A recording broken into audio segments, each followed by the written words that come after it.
Boa noite.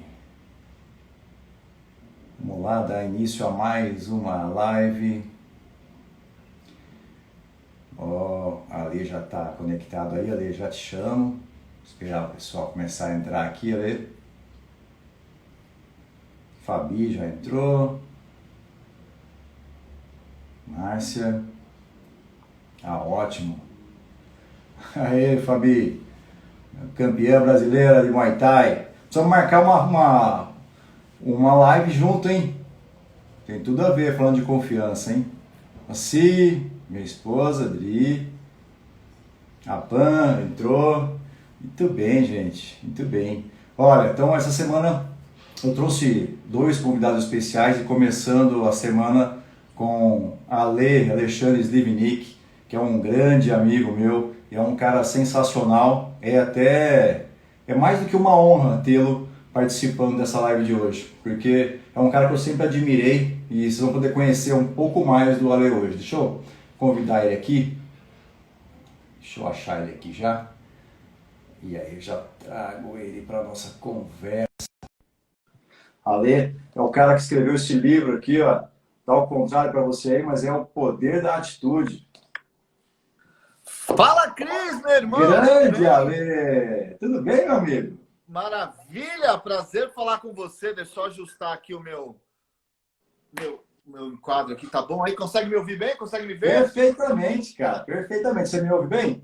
Super bem. Prazerzaço falar com vocês aqui Aqui em Orlando, tarde ainda, um sol, um calor. E aí no Brasil, agora já nessa noite de terça-feira, nessa quarentena. Prazer absoluto estar com vocês.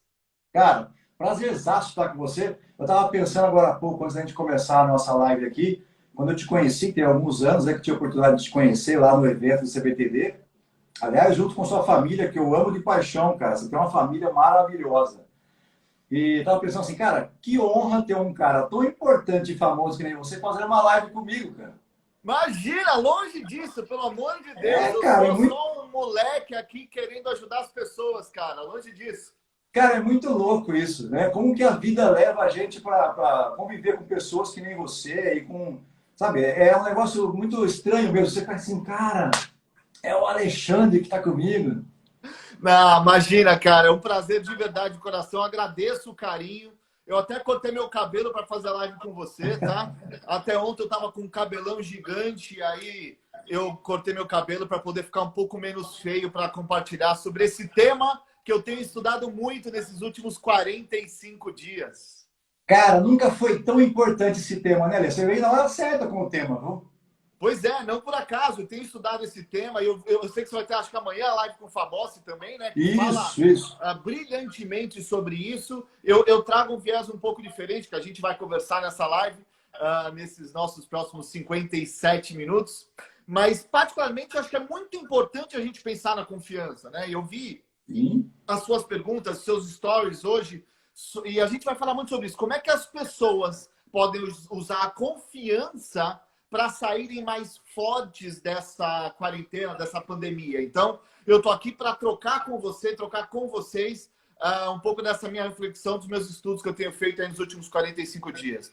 Pô, sensacional, Ale. Ó, o que eu tô vendo, né? A gente está vivendo assim um momento bastante complexo, né? Que a gente já falou isso aqui na nossa abertura, e acho que está complexo em todo lugar do mundo, né? Aí também está complexo. E é composto por muitas dúvidas, porque as pessoas não sabem quando que isso vai acabar, onde vai acabar, o que vai acontecer com isso. Estão cheios de incertezas. Aí o mundo está lidando com algo novo. Eu até provoquei o PA, nosso amigo PA. Eu falei para ele, será que é o mundo VUCA 2.0, né, que veio? E aí, cara, no Brasil, a nossa população está vivendo assim, com algo que não é tão novo na questão da confiança. Não é? Então, assim, a gente não sabe a respeito dessa questão do vírus e tal, só que quando a gente recebe a informação que vem de cima, ou seja, dos nossos governantes, essa falta de confiança, essa falta de credibilidade nossa em relação ao governo, ela não é tão nova. Concorda? Real. Essa desconfiança já vem de tempo. E aí, a primeira pergunta que eu queria trazer para você, como é que é viver, né, um momento desses num país que no seu caso, é a maior potência do mundo. Ou seja, você está vivendo aí Cara, tudo sai daí, né? Sim. Ótima pergunta, Cris. Eu desde do começo de carreira, desde que eu comecei a empreender e a entender sobre negócios, eu evitei ao máximo depender ou esperar decisões de governos ou do presidente ou de seja lá quem for. Eu sempre fui um otimista, cara. Eu, de verdade, sempre falei, peraí, onde eu quero chegar depende de mim. Se eu ficar dependendo de terceiros, aí eu não só coloco o governo, mas eu coloco outras pessoas. Se eu só depender de outras pessoas, talvez eu não chegue onde eu quero chegar. E aí a sua pergunta, hoje eu moro aqui nos Estados Unidos, eu realizei um dos meus maiores sonhos há 5 anos atrás, que foi me mudar para cá, não fugir do Brasil. Para quem não me conhece, eu rapidamente vou falar, eu vim para cá para trabalhar, eu dou treinamento usando as empresas americanas como modelo e trago brasileiros para cá, viajo para o Brasil 2, 3 vezes por mês para dar palestra no Brasil.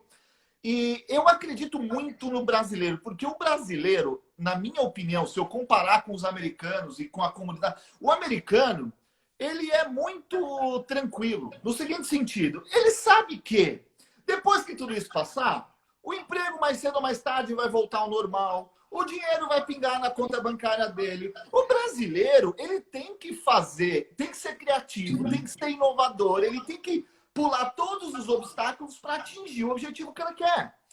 Aqui, tanto é que, não por acaso, muitos empresários brasileiros estão dando certo aqui nos Estados Unidos, que é, de fato, um país que é organizado e ele é muito propício para quem quer empreender.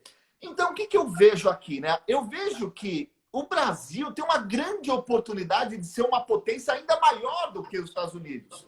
Por quê? Sinceramente, eu vou ser bem sincero, eu não acredito na educação básica formal, isso eu estou falando do Brasil, Estados Unidos, em qualquer lugar do mundo, tá? Do jeito que ela é hoje. E o brasileiro, ele tem uma capacidade de achar soluções para problemas que nenhum outro povo, até hoje, que eu conheci, tem.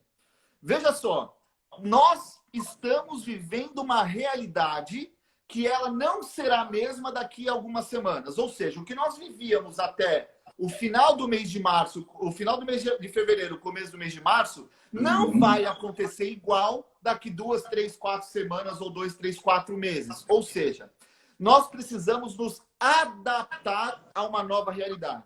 E aí, já entrando no tema que é o tema da nossa conversa de hoje, né? Eu vou fazer uma preparação. Eu assisti um amigo meu chamado Leandro, sugeri que eu assistisse um filme chamado Invencível. Não sei quem assistiu esse filme aí, mas teve uma frase no Invencível que eu achei que tem tudo a ver com esse momento, que diz o seguinte: um instante de dor vale uma vida inteira de glórias. De novo, um instante de dor vale uma vida inteira de glórias. O que eu quero falar para a gente entrar no tema confiança: dói, dá medo, tudo isso que nós vivemos traz uma angústia. Você tem 2 caminhos para você conviver. Primeiro caminho é ficar prostrado e ter um medo que paralisa, e isso é perigosíssimo. O governo vai me dar um incentivo. Que bom, precisa pagar a conta, é verdade. Eu vou esperar porque a minha empresa está pagando meu salário, então eu vou ficar sentado aqui esperando. Porque outro... Não, esse medo é paralisante. Você fala, meu Deus do céu, o mundo vai acabar. A boa notícia, não, o mundo não vai acabar.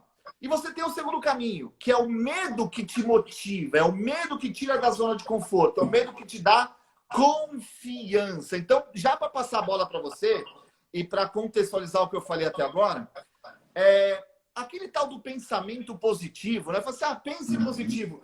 Existem as pessoas que têm um pensamento positivo no oba-oba, que o cara tá perdão a palavra, na merda, mas ele, vai dar tudo certo. E sempre acha que vai dar tudo certo, mas não toma atitude. É aquele pensamento positivo que é raso. Mas o pensamento positivo, ele, associado à atitude, vai direcionar suas decisões que te impulsionam para frente. De novo, o pensamento positivo associado à atitude vai direcionar suas decisões e impulsionar para frente. Já o pensamento negativo, além de possivelmente trazer para baixo, ele vai te paralisar. Então, o que eu vejo aqui nos Estados Unidos? Eu vejo que muitos estão paralisados, literalmente esperando o governo, esperando suas empresas, esperando... Ah, quando reabrir eu tenho emprego garantido. Já no Brasil, eu vejo muito mais o medo da zona de conforto. Sabe aquele que, agora eu preciso me mexer, agora eu preciso me virar. E eu vejo uma grande oportunidade. E talvez daqui 6 meses a gente vai olhar para um Brasil muito mais empreendedor, muito mais promissor e com muito mais futuro do que nós víamos há 2 meses atrás. É a minha visão. Perfeito. Eu costumo dizer ao pessoal aqui que é o seguinte, né? Quando você sai da zona de conforto, você se depara com uma zona do medo, certo? Que é o desconhecido, né? Só que, na minha visão, Ale, isso só acontece quando você não tem um plano. Eu sei que assim, como é que você vai fazer um plano para uma pandemia? Você não tem como fazer um plano para isso, né? Não existe faculdade no mundo que tenha ensinado isso, ou que algum gestor tenha aprendido isso. Mas eu penso o seguinte, se você estiver bem preparado, e é preparado em todos os sentidos, preparado com competências, preparado com relacionamentos, se você estiver bem estruturado com isso, você vai passar mais rápido ou mais suave pela zona do medo. E vai encontrar uma nova zona, poderia dizer que é a zona do conhecimento, mas seria uma nova zona de conforto. Porque a gente tende a buscar sempre uma nova zona de conforto, não é isso? E tem um amigo nosso, né, que quando a gente fala em zona de conforto, né, de sair da zona de conforto, tem um amigo nosso, que é o Edu Zugaib, e ele tem uma frase, uma vez eu acho que assisti uma palestra dele, ele falou assim, olha, não adianta só você sair da zona de conforto, você tem que ampliar a sua zona de conforto, né? Perfeito. Então, acho que essa consciência de ampliar a sua zona de conforto é o que a gente está vivendo hoje. Não está fácil para ninguém. Não adianta alguém falar assim para você, passar a mão na sua cabeça e dizer assim, fica tranquilo, vai passar. Gente, nós precisamos nos movimentar. Por isso que eu defendo desde a minha primeira live, desde o começo, falar assim, olha, estude, vá atrás, leia livros, assista palestras, assista lives de pessoas que chegaram onde você quer chegar. Por quê? Você está ampliando a sua zona de conforto, como diz o Zugaib, e com isso você consegue encontrar esse novo normal. Você consegue vencer a barreira do medo paralisante e partir para o medo que, de fato, vai fazer com que a sua zona de conforto se amplie. Então, particularmente, eu acho que esse é o caminho sem volta a partir de agora. Sim, e é engraçado porque assim, né? Pô, você é CEO do IBEX, não é isso?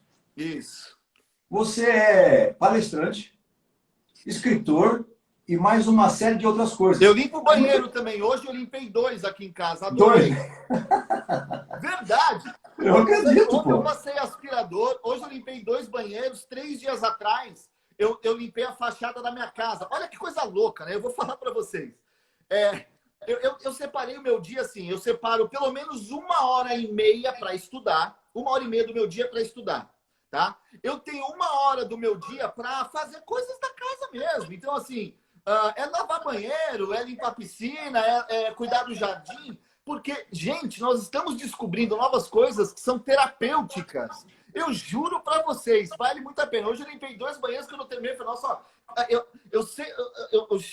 Você vai no banheiro, normalmente outras pessoas limpam, né? Quando você tem pessoa em casa que limpa, você nem percebe que ele está limpinho. Você só vai perceber que ele está sujo. Mas quando você limpa, quando você coloca a mão na massa para fazer as coisas, você dá mais valor. Eu falei, nossa, que cheiro, né? E aí, o que eu quero trazer com isso? De novo, trazendo a ideia de ampliar a zona de conforto. Eu nunca tinha imaginado, vou lavar banheiro. Qual é o problema? É uma ação simples que faz, de fato, eu refletir e ampliar a minha zona de conforto. O Dória tá falando aí que ele tá trocando lâmpada, tá fazendo reparos.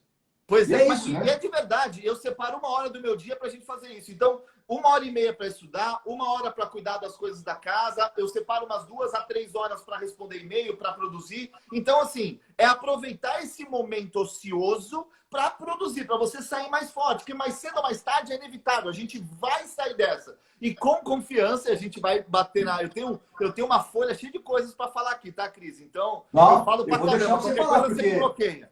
Não, tranquilo. Se a gente não conseguir terminar dentro da hora, a gente abre e faz mais 10 minutinhos. Não tem problema não, cara. Tá com você, até o Fabossi está aqui acompanhando a gente. Boa noite, Fabossi, meu querido. Fabossi, eu tô só aqui, ó, tentando ajeitar para amanhã você fazer um golaço, hein, meu irmão? Olha, o que te motivou a trazer essa palestra do resgate da confiança? Vamos lá. Primeiro que motivou por conta de preocupações de clientes. Eu comecei a conversar nas primeiras semanas com executivos de empresas, falei com o executivo de uma grande companhia aérea, falei com o executivo de um hospital, falei com o executivo de laboratórios e todos estavam preocupados com o engajamento dos seus colaboradores. Vamos lá. Eu falei, tá, e o que você busca para solucionar isso no curto prazo, né? E aí todos começaram a falar para mim, eu preciso trabalhar o medo das pessoas. E aí eu comecei a estudar sobre medo, o que soluciona ou o que faz para todos nós irmos para o medo positivo, né? Ao invés de ficar no medo paralisante. Perfeito. Eu comecei a estudar sobre a confiança porque eu comecei a ver que a confiança tem um significado e eu comecei a analisar vários significados diferentes de confiança e a mais bárbara que eu achei não tem a ver com religião, tá? O que eu vou falar agora não tem a ver com religião, não vou falar de religião, mas tem a palavra fé. E eu vejo fé não só como algo religioso. E confiança tem a ver com ter fé, com fé. E aí eu comecei a falar, é isso. As pessoas acham que o mundo está acabando e estão paralisadas na frente da televisão, esperando boas notícias. Mas isso não soluciona. E o que eu preciso ter? Eu preciso ter fé, eu preciso ter confiança. Por quê? O desconfiado é aquele que vive com o pé atrás, que vive no passado, é aquele que só assiste notícias para saber o que aconteceu de ruim no dia. Aliás, a imprensa, não só do Brasil, mas no mundo inteiro, ela só gosta de noticiar coisas ruins. E aí nós somos bombardeados de coisas ruins. Isso vai alimentando o nosso medo paralisante. Então, ponto 1. A confiança vem com ter fé de que vai dar certo. E aí eu quero fazer uma análise aqui com as pessoas que estão assistindo. Eu quero fazer uma pergunta. Pensa aí. Se você quiser escrever aí, pode escrever, mas se você não quiser, só pensa. Quais são as 3 pessoas que você mais confia? Pensa nisso. Quais são as 3 pessoas que você mais confia? De repente, eu não vou falar aqui para não sugestionar, mas pensa nisso. No final da live, eu vou fazer uma associação dessas 3 pessoas que você mais confia com uma palavrinha que eu vou falar já, Cris. Uma das perguntas que você vai me fazer, eu vou soltando aqui. Tá bom. Mas a confiança, ela é resgatada através do amor. E não é o amor sublime, não é o amor subjetivo, não, é o amor prático. Então, eu vou fazer aqui uma análise das letras da palavra amor, então, A-M-O-R, de como a gente pode resgatar a confiança através do amor, com ações práticas. Perfeito, Ale. Show de bola. Olha, se a gente pudesse, por exemplo, usar uma escala de 0 a 10 para medir confiança, por exemplo, a confiança na marca da Disney, com tudo isso que aconteceu, eu confesso a você que sou um apaixonado pela Disney. Né? Assim como você, né, que você é um cara que traz esse brilho da Disney nos seus olhos, eu sou um apaixonado. Me lembro até que o dia que eu tive lá a primeira vez, na frente do castelo, dei aquela choradinha básica e os meus amigos tiraram muito sarro da minha cara. Né? Que bom! O dia que vocês forem lá, vocês vão saber o que é isso. Uma emoção. Falei isso para meus amigos. Mas assim, com tudo que tem acontecido com a Disney e tal, a demissão do pessoal, eu vi o pessoal falando sobre pagar bônus para os diretores, né, para acionistas e tal. Daria para medir uma escala de 0 a 10, por exemplo, na marca da Disney? Que nota que você daria de 0 a 10 para esse momento?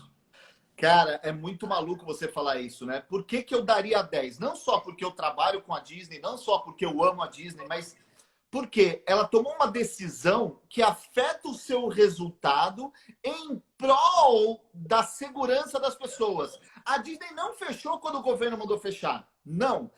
Porque, assim, quem conhece a fundo a estratégia da Disney sabe que a Disney trabalha, dentro da sua cultura, trabalha com 3 chaves de comportamento. Segurança, cortesia, show e eficiência. Segurança é prioridade absoluta. Então, a partir do momento que a Disney entendeu que o parque aberto seria inseguro para o seu colaborador e para o seu cliente, ela fecha.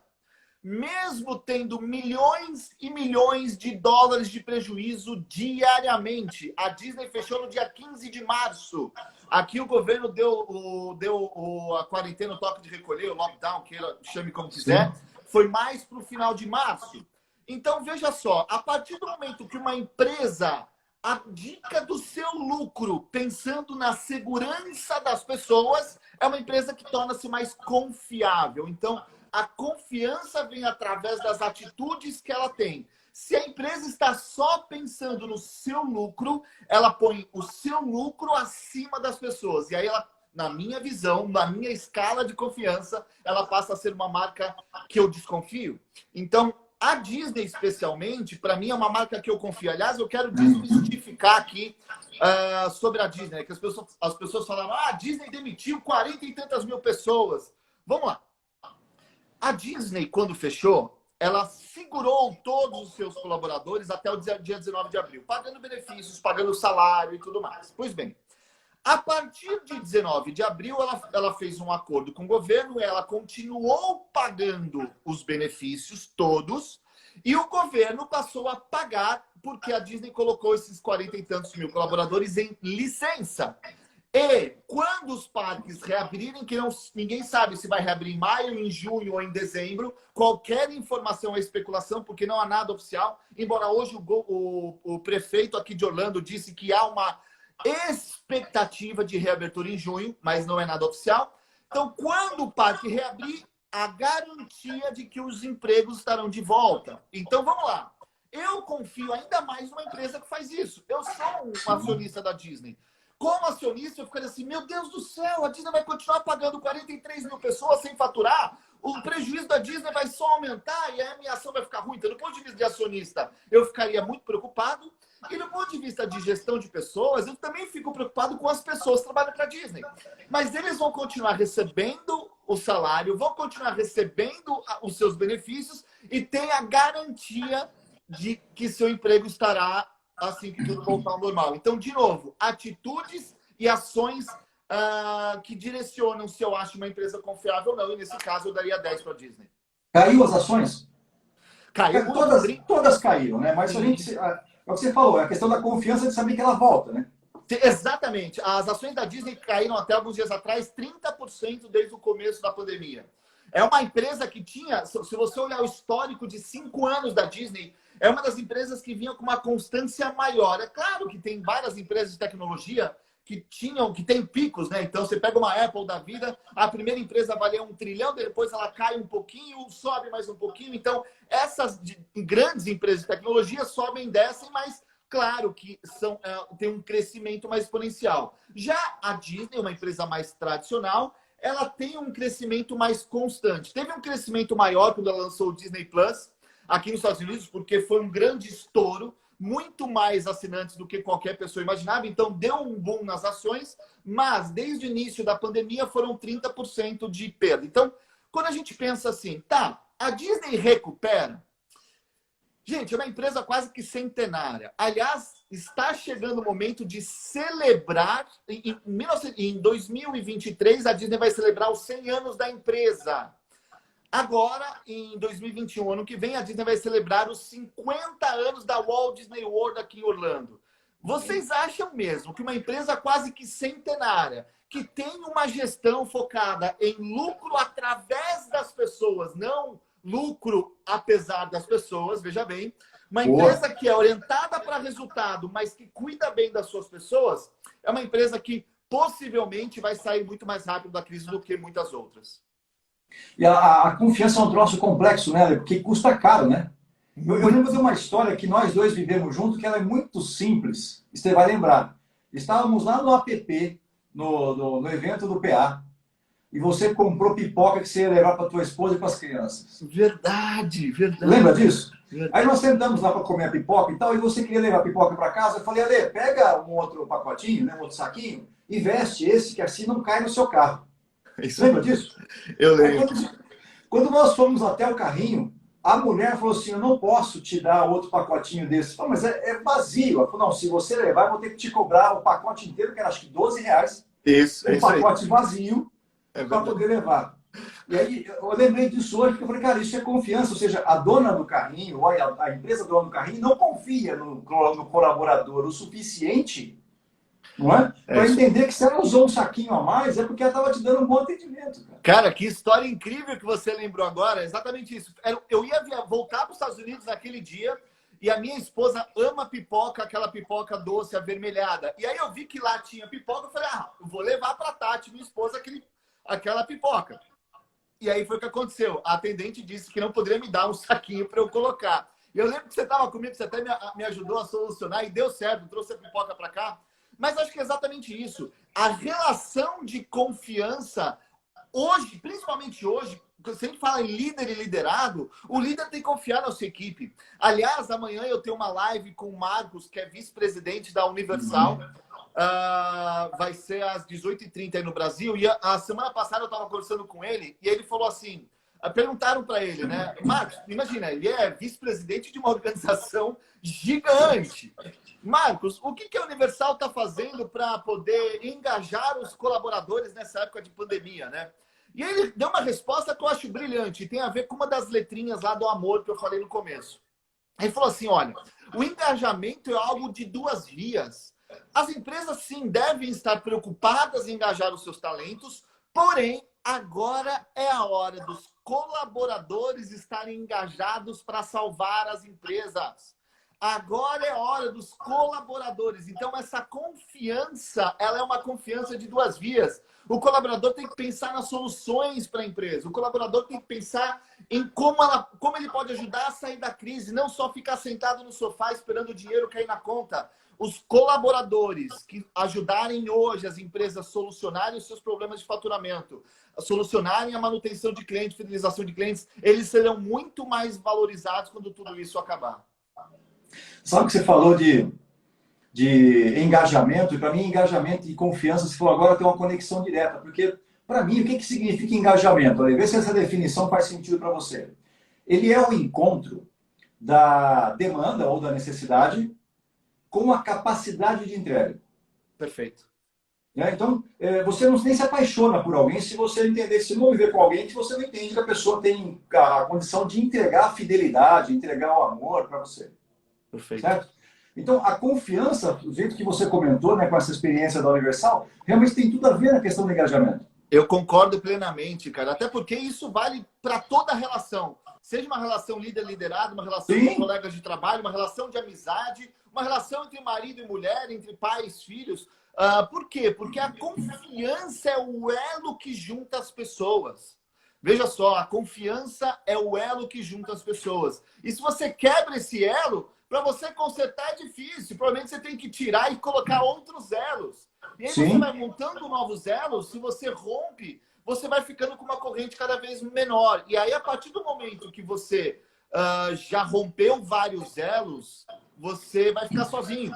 E hoje, nesses dias de pandemia, de quarentena, a gente viu que nós precisamos estar com as pessoas. Absolutamente nada substitui o toque humano.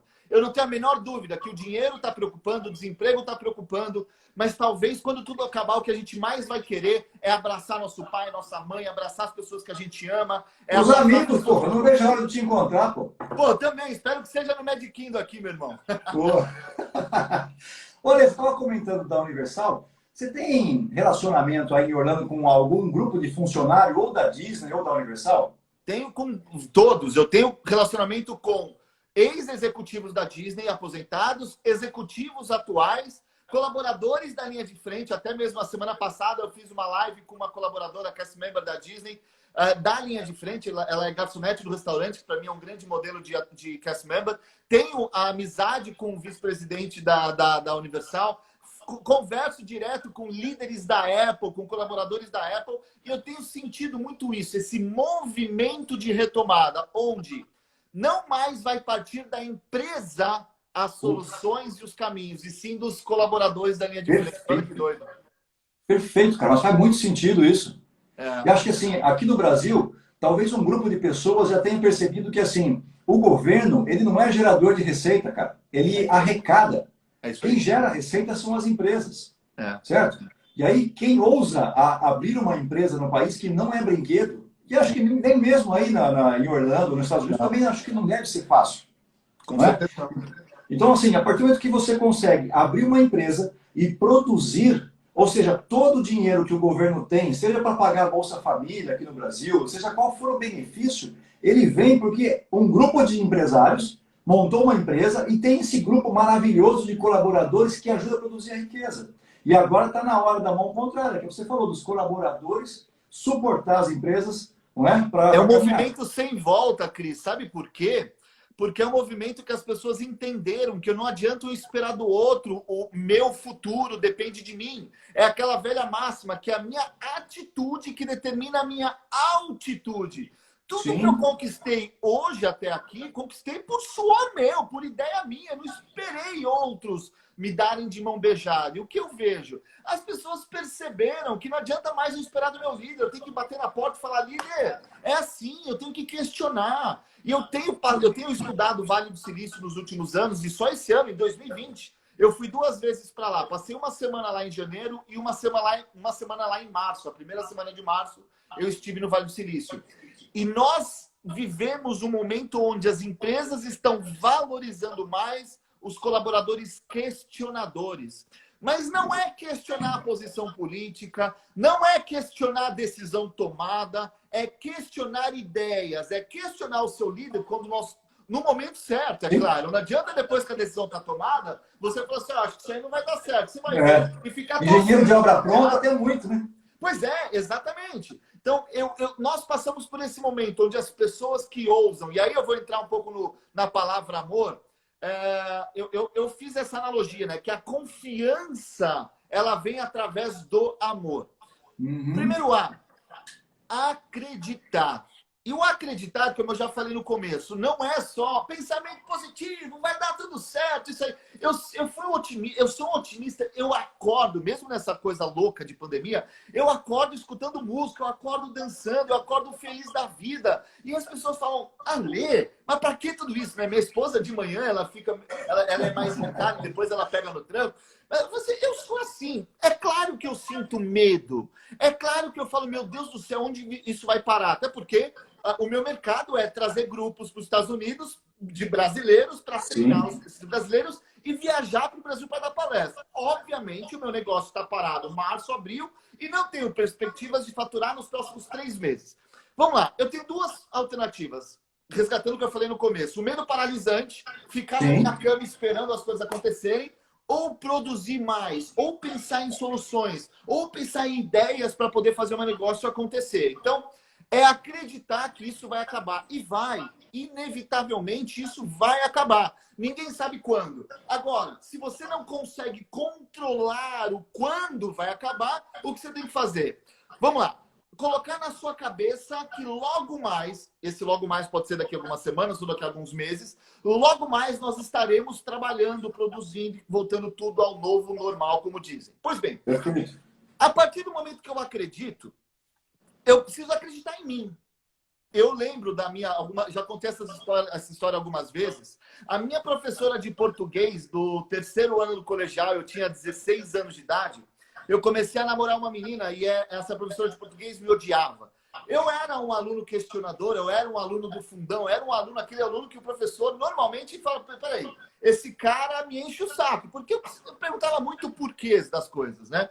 E eu comecei a namorar uma menina, a minha professora de português na época, quando eu comecei a namorar, a minha professora chamou a mãe dessa menina e chamou essa menina numa sala para conversar.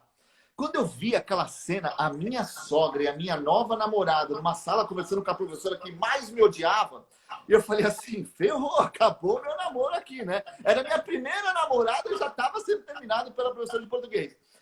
E aí o que aconteceu? A professora de português virou para minha sogra e falou assim, olha, a sua filha está namorando um mau elemento. A sua filha está namorando um rapaz que não vai ter sucesso. Então, ela começou a me desprestigiar para minha sogra. Por sorte, a minha sogra não recomendou para minha esposa, para minha namorada na época, que nós terminássemos. Tanto é que até hoje estou junto com essa minha única e primeira namorada, estamos juntos há 20 e tantos anos. Aquela professora de português poderia fazer com que eu perdesse a minha confiança. Mas ali ela me deu mais confiança para provar para ela que ela estava errada. Então eu acreditei. Eu acreditei que era possível. Então, o otimismo, o pensamento positivo, não é só o oba-oba. O otimismo, ele te leva a tomar decisões mais práticas para o objetivo que você quer. Você pode usar uma alavanca para te servir de impulso ou usar ela como se fosse uma muleta, cara. Cada um faz o que quer com ela. Exatamente. Se você pegar aquela vara que os atletas usam de salto em altura, se você pegar a mesma vara e entregar para outro atleta, ele não vai ter o mesmo resultado. Exato. São realidades diferentes, são atletas diferentes, biotipos diferentes. Perfeito. Perfeito. Tem mais alguma letra do amor aí que você vai Vamos lá, vamos para o M. E o M é o que a gente está fazendo aqui, é se movimentar, tá? Aqui tem os caras fazendo muita M aqui no governo, viu? Cara, eu sei. Vou te dizer uma coisa. Sexta-feira eu tive um medo paralisante, foi natural, fiquei parado vendo as notícias, porque tudo que aconteceu, saída do Moro, pronunciamento de um, pronunciamento de outro, eu falei, tá, beleza, hoje é o dia que eu vou ficar paralisado, mas depois eu preciso me movimentar. E, de novo, se nós só aguardarmos as decisões do governo, se nós só aguardarmos o que vem de cima, a gente paralisa. Então, o M é se movimentar. E eu gosto muito da analogia que o Mário Sérgio Cortella faz com a banda de rock que por décadas faz sucesso. Rolling Stones. Veja só. Rolling Stones é uma banda de rock que faz sucesso há décadas e décadas e décadas. E ela tem no nome um nome que gera movimento. Veja só. O Mário Sérgio Cortella diz Rolling Stones, pedras rolantes. Uma pedra, quando ela fica parada numa rua, por exemplo, chove sol, ela vai criando musgo. Uma pedra rolante não cria musgo. Olha só que lindo. Porra, que bela analogia. É perfeito, porque pedras rolantes não criam musgo. O que eu quero dizer com isso? Agora é o momento que todos nós devemos ser pedras rolantes. Nós precisamos buscar. E não adianta falar que você está sem tempo ou está sem dinheiro, porque tem tanta live de graça, tanta palestra de graça, TEDx, Harvard X, programas, plataformas de learning gratuitamente disponibilizadas. Ou seja, agora é o momento que você tem para ser uma pedra rolante. Se você ficar parado, se você não se mover, você tem um sério risco de criar musgo. Então, é justamente isso que a gente está falando. Se mover, se movimentar sempre. Já posso ir para o O ou vamos deixar mais para frente? Deixa mais para frente. Vou te fazer outra pergunta aqui. Vamos lá. Aí tem uma pergunta mais de cunho pessoal. Vamos nessa. Ale, quando você começou a fazer esse trabalho de apresentar a Disney, por exemplo, eu já vi algumas pessoas que fazem algumas palestras sobre a Disney, mas ela fica muito infantil. Uhum. E você, pelo contrário, sempre conseguiu trazer muito brilho. Eu já vi palestra sua com 2.000 pessoas chorando. Uhum. Eu vi meio embaçado, porque eu também estava. Você era uma delas. Eu era uma delas, entendeu? Então, assim, como é que você conseguiu manter a confiança, a sua credibilidade profissional, vivendo num ambiente que supostamente ele é infantilizado, entendeu? Cris, vou te falar uma coisa que eu acho que eu não falei em lugar nenhum. Cara, tem muita gente que fala de Disney, muita gente que faz palestras nessa linha, e muitas pessoas são boas, de verdade, e eu me espelho, eu aprendo muito com elas, mas muitas outras estão lá para ganhar dinheiro. Elas estão lá porque vejo, o Alexandre cobra tantos mil para dar uma palestra de 1 hora. Caramba, ele mora nos Estados Unidos, numa casa muito legal, mora em Orlando, está na Disney todo final de semana, eu quero ter a vida que o Alexandre tem. Mas não quer pagar o preço que o Alexandre pagou para ter a vida que o Alexandre tem. E isso não estou falando só da minha realidade, não. É uma realidade, infelizmente, de muita gente. Eu, sinceramente, Cris, cara, eu tô doido sem fazer palestra. Eu tô doido. A Tati aqui, ela me enche o saco. Ale, pelo amor de Deus, vai fazer live, vai fazer palestra online. Você precisa jogar para fora aquilo que você sente. E é isso, cara. Quando eu tô numa palestra para 1.000, 2.000, 5... A minha maior palestra até hoje foi para 6.000 pessoas ao vivo, né? Mas não importa, já dei palestra para 5 pessoas também no passado. Tem alguém do Cicred aqui participando com a gente que falou que viu sua palestra. Ah, que legal, olha que legal. Aí, ó, tem acho que uma galerinha que já assistiu aí. Mas eu acho que é isso, as pessoas que já assistiram sabem. Eu coloco para fora o que eu sinto. Eu não estou lá para ganhar o dinheiro que o cliente está me pagando. Não é o meio, embora seja, não é o meu meio de pagar minhas contas. Embora seja, o que eu quero dizer com isso? Eu daria palestras de graça. Se não fosse a minha equipe, minha estrutura por trás, minha esposa, minha equipe comercial, minha equipe de marketing, assessoria de imprensa, tudo que eu tenho que pagar todo mês, eles vivem das palestras que eu dou, eu daria palestra de graça, como dou várias vezes voluntariamente, pelo menos uma vez por mês, a cada 2 meses eu dou palestra de graça, porque eu me sinto bem. Eu acho que eu sou muito melhor melhor pago pelo sorriso, pelo aplauso, ou pelos abraços que eu recebo depois, as pessoas falando, Alexandre, você mudou minha vida. Cara, isso é impagável. Quando vem alguém para você, e graças a Deus, depois de várias palestras, tem muita gente falando isso, você, Alexandre, você mudou minha vida. Cara, não é o dinheiro que entra na minha conta. E de repente, quando eu vejo o dinheiro entrou na conta, eu falei, poxa, esse negócio é bom. Além de fazer um negócio que eu sou apaixonado por fazer, eu ainda ganho um bom dinheiro. Então, de novo, eu não entrei no mercado de palestra para falar de Disney para ficar rico. Eu entrei nesse mercado porque eu via a transformação que eu podia fazer nas pessoas.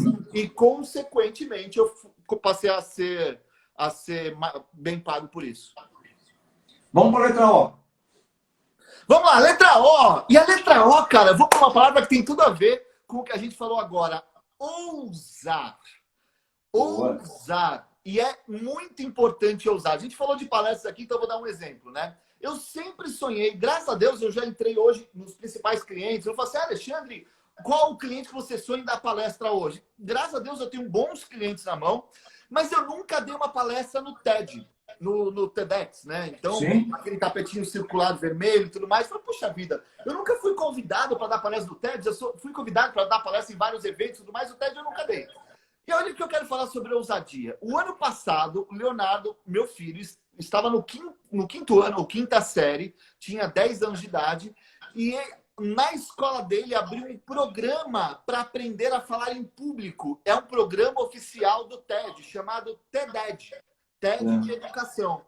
Então, na escola, ele ia uma vez por semana, mais cedo, durante acho que 4 meses, para aprender a dar palestra, para aprender a construir a palestra. Claro que eu incentivei, ele gostou da ideia e adorou esse programa. E o final era apresentar oficialmente uma palestra no TED. Ou seja, naquele tapetinho vermelho com as letras do TED. E ele fez essa palestra, a primeira palestra da vida dele foi no TED. Vamos lá. Para fazer essa associação com a ousadia. O Leonardo poderia falar assim, meus amigos estão jogando bola, eu quero ir lá jogar bola. Não, eu tenho medo, não vou falar em público. Eu fui um dos maiores incentivadores. Eu falei, filho, agora é o momento que você tem que arriscar. Se você quer fazer palestra, não é só para você ser um palestrante profissional. É para você saber falar em público, para você saber se comunicar, para você perder o medo de se relacionar, de conversar com as pessoas. Então, ele ousou ser diferente da maioria dos amigos dele. E é essa ousadia que eu quero trazer aqui para vocês. Eu vou citar um outro exemplo de Disney, já que muita gente já entrou no tema Disney.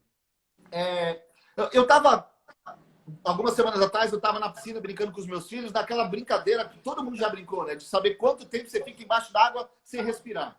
E aí eu comecei a ficar... o Léo ficava lá 40 segundos, a Bia ficava 30 segundos, eu chegava a 45, 50 segundos, já saía. Aí eu falei, peraí, vamos começar a computar. E aí eu comecei a colocar no meu relógio e eu observava o tempo que eu estava embaixo d'água. Olha que coisa louca. Eu comecei a melhorar meu tempo de 45 segundos para 50 segundos, para 1 minuto, para 1 minuto e 5, porque eu olhava o meu objetivo.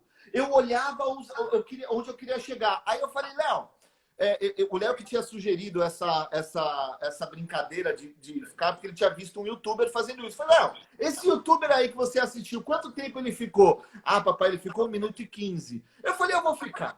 E aí, eu tinha ficado no início só 45 segundos. A partir do momento que eu tive foco, eu tive uma meta, eu tive um objetivo, eu fui ousado em superar o youtuber, eu cheguei a 1 minuto e 16. Olha só que loucura. Porque eu queria só superar. Eu queria ousar a chegar onde eu não tinha chegado antes. Então, é essa ousadia que eu quero convidar. Porque você fica, obviamente, quando você ousa e atinge o seu objetivo, você fica mais confiante para fazer aquilo que você quer fazer. Essa é a outra, e depois tem a última palavra, a última letrinha R. Você não pode inserir nunca nas suas palestras a parte de meditação, que você vai matar as pessoas focadas. É verdade.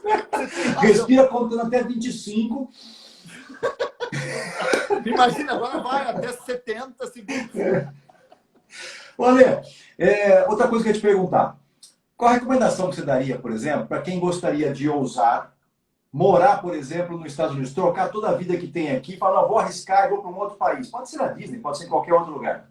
tá, vamos lá.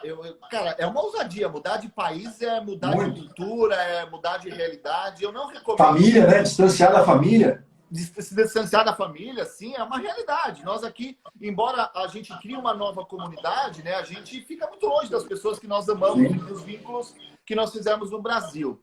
Primeiro que assim, vamos lá, a parte prática, agora não é um bom momento, mas vamos supor que daqui um ano você queira mudar para os Estados Unidos. Eu acho que você precisa ter coragem de voltar atrás se for necessário. Eu vou repetir. A decisão, seja ela qual for, mas principalmente mudar de país, é você saber que vai mudar com a possibilidade de voltar atrás, e isso não vai ser demérito. Quando eu mudei para os Estados Unidos, eu vim para cá para passar um ano. Eu falei para minha esposa, falei para os meus filhos. Meu pai até na época falou assim, Ale, ele estava muito chateado, obviamente, que nós estávamos mudando. Mas ele falou, Ale, eu coloquei na minha cabeça que você vai passar 12 meses fora, como se fossem umas férias longas. E aí eu falei assim, bom, tudo bem, eu estou indo para passar um ano, mas se eu encontrar oportunidades para ficar mais, tanto a questão legal, né, de visto e tudo mais, como a questão de oportunidade de negócio, eu ficaria. Mas eu já fui com a possibilidade de voltar. Veja só que legal. Você vai, você arrisca, mas se der errado, já vai ter dado certo. E desde o começo eu falei para a Tati, minha esposa, falei para os meus filhos, nós estamos embarcando numa realidade nova, nós estamos embarcando numa cultura nova, mas se precisar voltar, nós voltaremos de cabeça erguida. Se precisar voltar, a gente vai focar nas coisas boas que a gente viveu e o que a gente pode aplicar na nossa realidade no Brasil. Cara, esse mindset me ajudou durante esse ano inteiro. E no final desse ano eu falei, Tati, tá feliz? Léo, tá feliz? Bia, tá feliz? Todo mundo tá feliz? Vamos tentar ficar mais. E aí deu certo. Obviamente já estamos aqui há 5 anos. Pode ser que eu volte para o Brasil. Eu voltar a morar. Eu volto para o Brasil todo mês, como você sabe. Mas pode ser que eu volte a morar no Brasil. Mas hoje não está dentro da minha perspectiva, já que meu negócio aqui, graças a Deus, ele está muito forte, muito bem. Qual foi o maior aprendizado que você teve na vida, Lê? Cara, que pergunta é essa, hein? Eu não me fizeram essa pergunta. Cara, o maior aprendizado que eu tive na vida...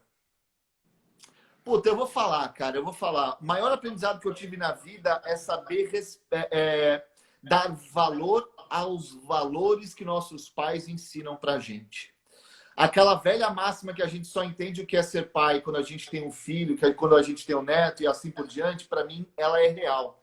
Todas as vezes que eu vou no Brasil, eu faço questão de dormir na casa do meu pai, de almoçar com meu pai, de jantar com meu pai, porque ele é o meu principal guru. Eu não seria absolutamente nada se não fosse o meu pai. Até hoje, meu pai me dá dicas valiosíssimas, mesmo sem morar nos Estados Unidos. Ele fala, Lê, eu acredito que conhecendo você, esse caminho é melhor, aquele caminho é melhor. E eu dar valor ao passado, dar valor ao como ele me educou, para mim não tem preço. Infelizmente, a minha mãe não está mais aqui entre a gente, não consigo agradecê-la pessoalmente, mas eu sempre fui muito grato enquanto ela esteve aqui. E hoje, graças a Deus, meu pai está aqui com a gente e eu serei grato eternamente pela construção de caráter que ele passou para os 3 filhos dele. Cara, e é nítido perceber isso em vocês. Assim, a gente tem a possibilidade de encontrar, né? Você, o Igor, seu pai, a tua irmã, né? Que, putz, eu fiz um curso com a sua irmã de neurociência, cara. A Inês é sensacional, cara. É, legal, né? Fala. E assim, e encontrar com vocês lá no evento é impressionante como a gente percebe o caráter o mesmo em todos. Cara, eu acho que isso é sólido, né? Para você ter uma carreira, para você subir, para você empreender, você precisa ter uma base muito sólida. Isso eu não tenho a menor dúvida. Meus pais trouxeram isso.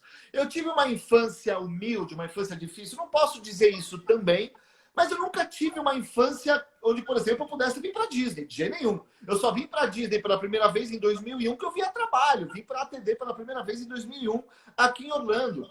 E na minha casa, embora eu nunca passei dificuldade, mas era aquele esporte. Peraí, o que está mais barato, Toddy ou Nescau? Por mais que eu gostasse mais de um, eu não podia escolher pelo que eu mais gostava. Eu era por aquele que era mais barato. E acho que isso, aquilo que eu falei lá no começo, né?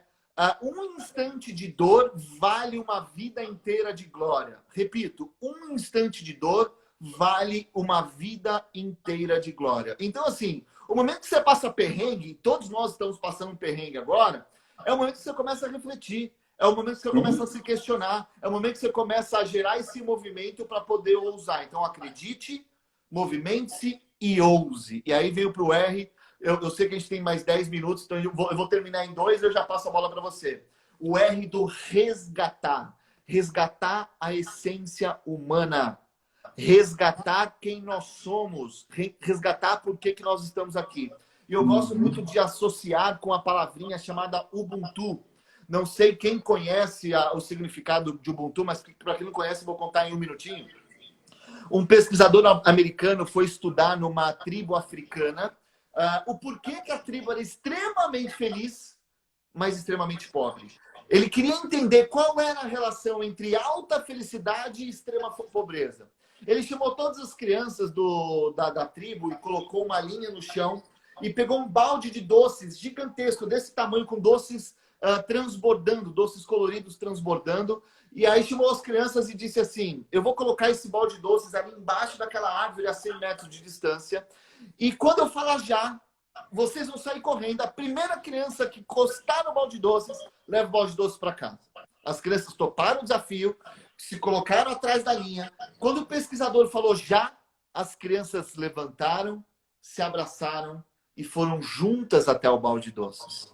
Chegando lá, elas colocaram as mãos juntas no balde de doces. E aí o pesquisador ficou impressionado com aquela cena e falou assim: mas por que um não saiu correndo para colocar a mão no balde de doces? E aí uma criança de 8 anos de idade respondeu: Ubuntu. Aí ele: Ubuntu? O que é Ubuntu? Como é que um de nós poderia ficar feliz se todos os outros estariam tristes? De novo, como é que um de nós poderia estar feliz se todos os outros estariam tristes?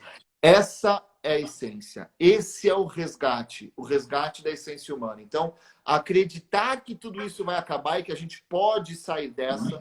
Mover-se. Não adianta esperar do Bolsonaro, esperar do Moro, esperar do Trump, esperar do líder, esperar do chefe. Não. É se movimentar com a ideia do Rolling Stones. É ousar, arriscar, ir atrás, acreditar, se movimentar, ousar e resgatar. Absolutamente nada substitui o toque humano. E antes de passar a bola para você, para quem estava no começo da live, eu fiz uma pergunta. E eu quero que você que não estava, comece a refletir. Quais são as 3 pessoas que você mais confia? Começa a pensar.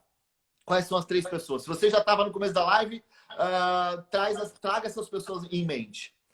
Agora eu quero fazer uma nova pergunta, já que você pensou nas 3 pessoas que você mais confia. Quais são as 3 pessoas que você mais ama? Possivelmente, entre uma delas, ou 2, ou até 3, são as pessoas que você mais confia. Pelo menos uma pessoa das que você mais confia, você colocou na lista das pessoas que você mais ama. Então, de novo, para que você gere confiança, você precisa trazer esse amor, que eu traduzo em acreditar, mover, ousar e resgatar. Sensacional, sensacional. Fantástico isso. Acho que todo mundo aí pôde fazer a reflexão a respeito disso. Sensacional. Eu acho que essa é a essência, né, meu irmão? A gente começar a aproveitar esse momento para refletir qual é o impacto que eu vou ter no mundo. A palavra propósito, que tanto se falava antes da pandemia, mais do que nunca, agora é hora de a gente colocar para fora aquilo que a gente sente. Mais do que nunca, agora é hora de colocar para fora aquilo que a gente quer fazer. Então, assim, é um movimento do bem, é um movimento para ajudar outras pessoas a cumprirem, a atingirem seus objetivos. Posso te provocar? Por favor. É possível confiar em mais de 3 pessoas? Com certeza. Eu parto do pressuposto que eu confio em todo mundo até o momento que ela me gera desconfiança. Esse é o meu estilo de vida. Até porque eu falei lá no começo que eu vivo com otimismo, né? Eu adoro acordar com música, até mesmo nesse momento. É claro que eu tenho medo, claro que eu tenho preocupações, eu tenho conta para pagar, mas eu vivo com pensamentos positivos. Agora sim, se eu invertesse essa lógica e passasse a confiar somente naqueles que me dessem motivo para confiar, eu viveria na desconfiança. E aí isso me traria para trás. A desconfiança é aquele que sempre anda com o pé atrás. E eu não quero viver assim, cara. Eu me jogo de cabeça e de coração. Todo mundo que me conhece sabe que eu respondo todo mundo no Instagram, no WhatsApp. É super acessível, cara. Hã? Você é super acessível, seja num evento, seja na rede. Eu adoro ser assim, porque assim, essa é a minha essência, eu confio em todo mundo. A partir do momento que eu vejo que alguém não tem essa reciprocidade, ou alguém teve uma atitude que gerou desconfiança, eu descarto. Então eu passo do pressuposto, eu diria o seguinte, eu vou inverter, eu vou responder sua pergunta, invertendo, fazendo uma nova pergunta. Será que é possível desconfiar de 3 ou mais pessoas? Então, assim, de novo, é muito melhor eu confiar na maioria das pessoas e desconfiar naquelas que deram motivo do que desconfiar de todas as pessoas e só confiar naqueles que deram motivo. Perfeito, Lê. Penso igual a você. Eu vi outro dia o cara dando um exemplo, foi muito legal, que ele falou o seguinte, que a confiança não é do tipo de um banco, ou com uma conta corrente, que você vai colocando, uma hora você põe, outra hora você tira. Ele disse o seguinte, que a confiança, ela se parece muito mais com uma bexiga cheia d'água. Se você fizer um furinho nela, ela vai esvaziar. É, verdade. E se você fizer um furão, ela estoura na hora, né? Estoura na hora. É, legal, ótima analogia, gostei disso. Boa, né? Boa. Olha, nós estamos indo para o final, cara. Eu queria ficar a noite inteira falando com você aqui, mas assim, traz aí alguma dica para as pessoas, alguma palavra sua, o que você quiser, cara. Espaço totalmente para você. Cara, eu vou contar uma história que eu contei em alguns lugares, mas para mim é uma história muito impactante, né? Já que a gente falou de propósito, já que a gente falou de aumentar a zona de conforto, eu vou contar a história da Dona Rose. Dona Rose trabalhou na Disney por 55 anos. Do primeiro dia de trabalho dela ao último dia, ela trabalhou lá na Disney, na Califórnia, por 55 anos. Do primeiro ao último dia, ela só fez o seguinte, ela ficou na porta do parque recolhendo o ingresso das pessoas que chegavam no parque. E aí um amigo meu que trabalhou com ela pessoalmente, né, perguntou para ela, num dos últimos anos de trabalho dela, falou assim, Dona Rose, o que fez a senhora ficar por mais de 50 anos trabalhando exatamente, fazendo exatamente a mesma coisa todos os dias, só recolhendo o ingresso das pessoas que chegavam no parque? Ela riu, olhou nos olhos do meu amigo Leandro, que perguntou para ela e disse assim, Leandro, eu não tenho aqui a função de recolher o ingresso das pessoas que chegam no parque. Aqui eu tenho a responsabilidade de dar o primeiro sorriso. Veja só como essa senhora ressignificou o trabalho dela.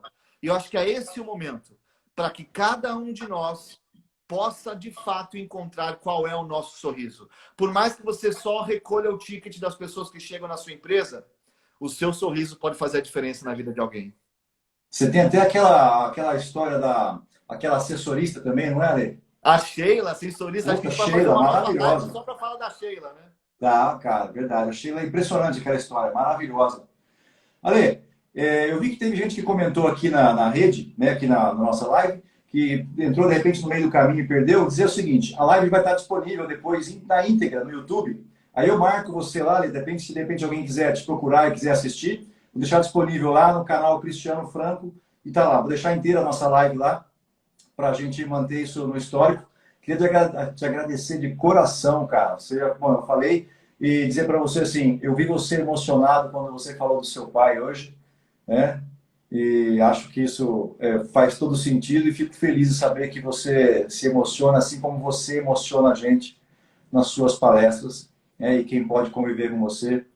Eu já tive a oportunidade de viajar contigo, né, num evento da ATD nos Estados Unidos e dizer o seguinte, o Ale é esse cara o tempo inteiro, né? Ele, independente da fama que ele tem, ele está sempre disponível, sempre com esse sorriso, sempre pronto para ajudar. E, cara, isso é uma característica muito difícil de encontrar. Então, Ale, parabéns para você, cara. Você é o cara. Obrigado, meu irmão. Agradeço de coração, carinho, a lembrança. Eu fico muito feliz e agradecido por tudo isso. Eu sei que a gente tem só um minuto, mas eu queria, de verdade, só falar muito obrigado por vocês assistirem. Muito obrigado pelo convite, meu irmão. Conte comigo sempre. Valeu, meu velho. Obrigado. Beijo na família a todos aí. Nos vemos. Até mais. Valeu, um abraço, pessoal. Tudo de bom. Valeu. Valeu. Tchau. Valeu.